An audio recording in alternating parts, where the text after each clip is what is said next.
दरम्यान मुलुंडमधील दुर्घटनेवर अमित ठाकरेंनी संताप व्यक्त केलाय।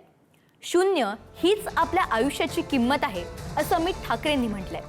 हा अपघात नाही तर प्रशासनाने केलेला खून आहे असं म्हणत अमित ठाकरेंनी आपला संताप व्यक्त केलाय।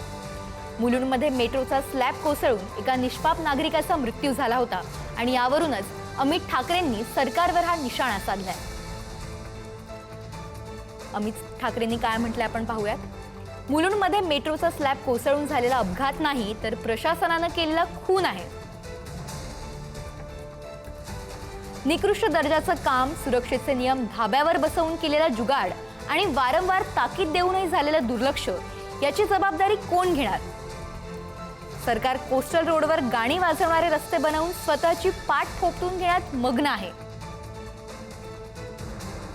ज्या गोष्टींची गरज नाही तिथं कोट्यवधी रुपये उधळायचे आणि जिथे लोकांच्या जीवाचा प्रश्न आहे तिथं मात्र रीतसर दुर्लक्ष करायचं। आम्हाला गाणी गाणारे रस्ते नको तर दर्जेदार रस्ते हवे आहेत असं अमित ठाकरेंनी म्हटलंय। मुंबईकर टॅक्स भरतोय तो तुमच्या इनोव्हेटिव्ह स्टंटसाठी नाही तर एका सुरक्षित आयुष्यासाठी। त्यामुळे असले म्युझिकल नखरे थांबवा आणि आधी लोकांना एक सुरक्षित आयुष्य देण्याची बेसिक मागणी पूर्ण करा।